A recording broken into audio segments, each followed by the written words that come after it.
my children. Welcome to Eastern Public School. Now I am going to teach you English grammar, particularly for the 9th और 10th class student.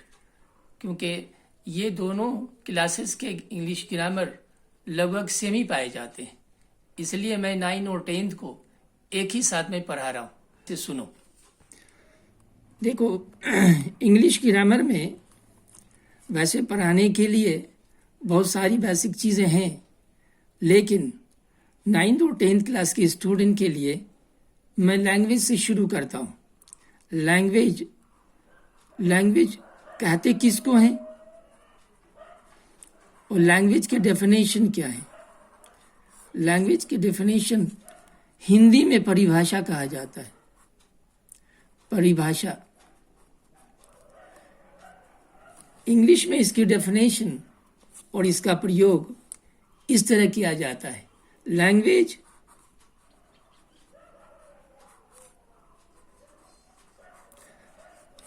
is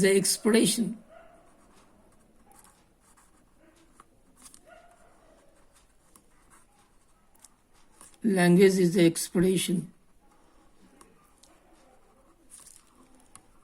of feelings and thought. Feelings and thought.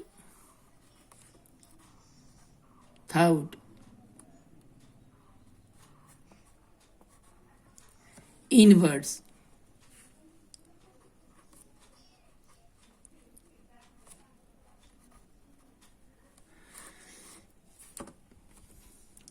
ये इस language के जरिया और द्वारा हम लोग अपनी फीलिंग्स को, अपने भाव को और विचार को शब्दों में प्रकट करते हैं.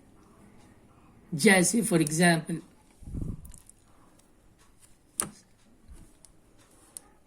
I am doing this work.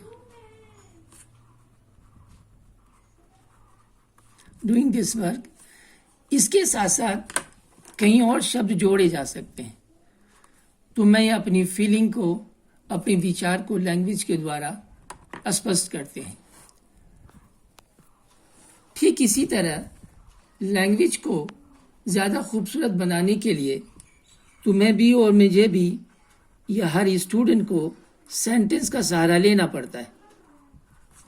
Sentence इससे पहले सब्जेक्ट हैं, वर्ब हैं, ऑब्जेक्ट हैं, प्रेडिकेट हैं, सिंपल प्रेडिकेट हैं. ये सब सेंटेंस को बनाने में ज़रूरत पड़ती है. लेकिन मैं तुम्हें सेंटेंस की परिभाषा और सेंटेंस की मीनिंग बताने जा रहा हूँ. सेंटेंस बहुत ही ज़रूरी है तुम्हारे लिए भी. A sentence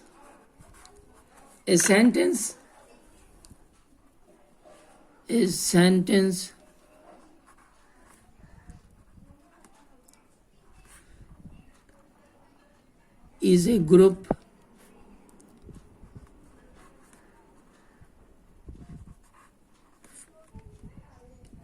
a group or combination of words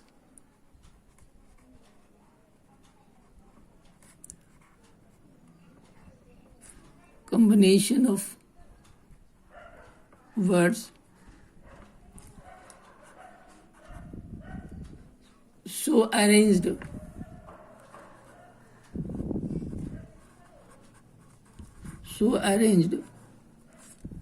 to express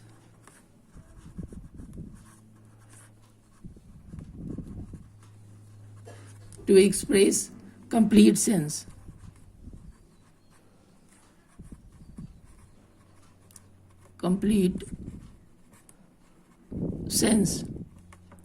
Example,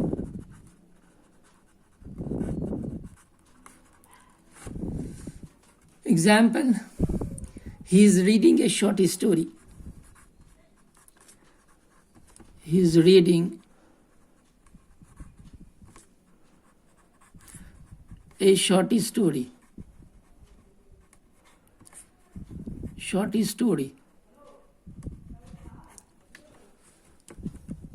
शब्दों के वैसे समूह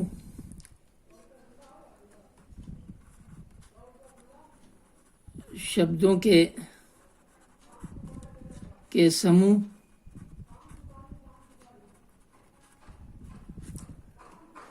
जो एक सीरीज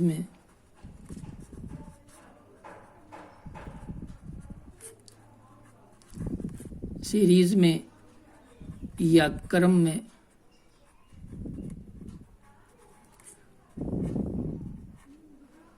रखे जाएं,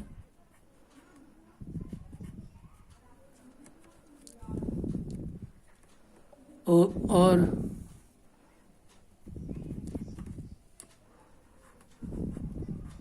उससे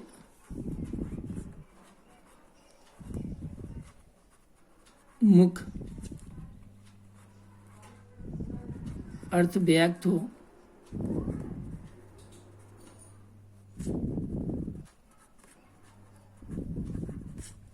तो उसे सेंटेंस कहते हैं।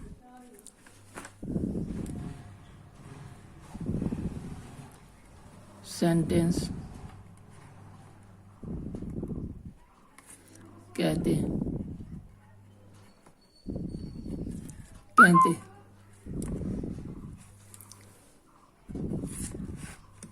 अब नाउ फ्रेज भी कौन ऐसा वर्ड है, इसके अर्थ मीनिंग क्या है, इसके बारे में भी जान लो। A phrase is a group of words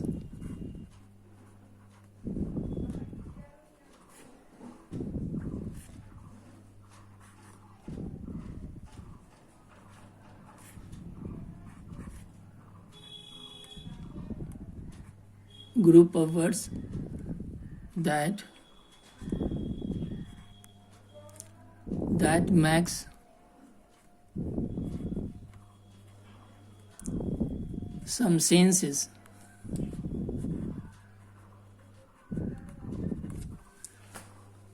Some senses, but not complete sense.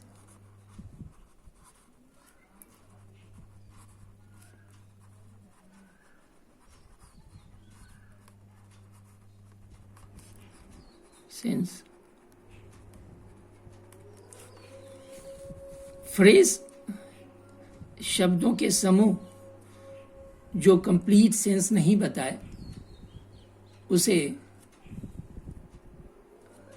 Phrase कहते हैं। जैसे for example,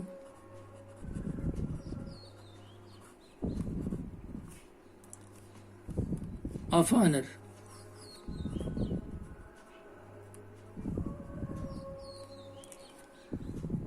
in a slow manner,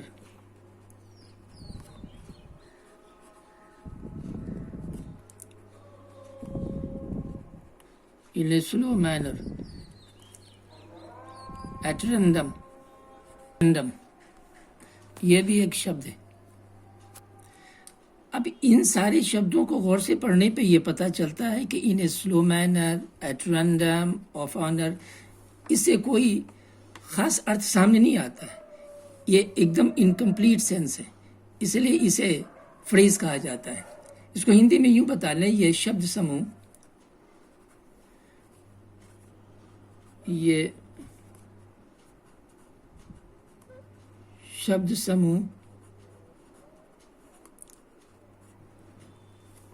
शब्द समूह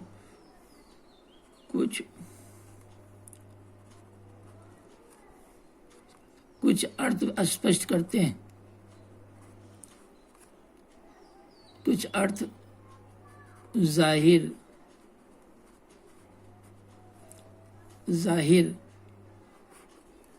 करते हैं, लेकिन पूरा अर्थ नहीं।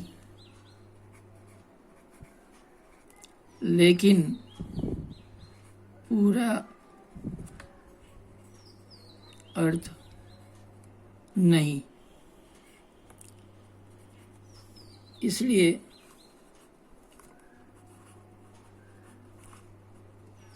इसे फ्रेज कहते हैं।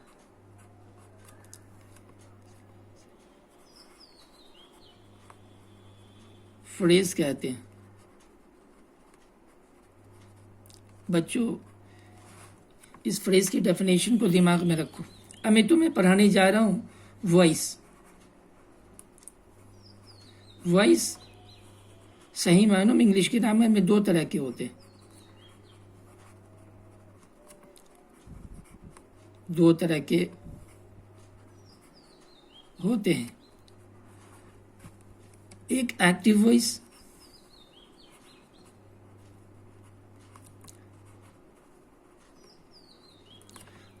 दूसरा passive voice. Passive voice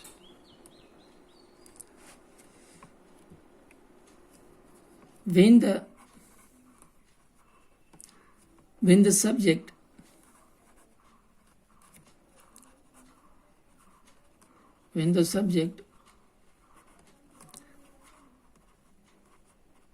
does something,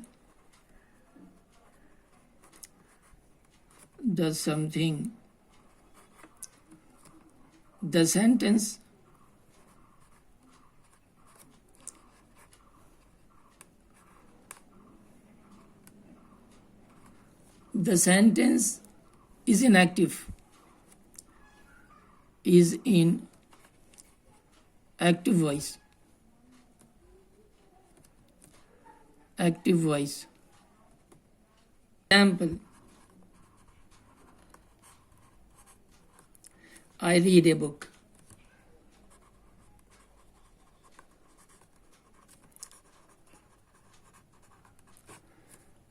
यहाँ पे ये हेयर, यहाँ पे सब्जेक्ट एक्टिव है। सब्जेक्ट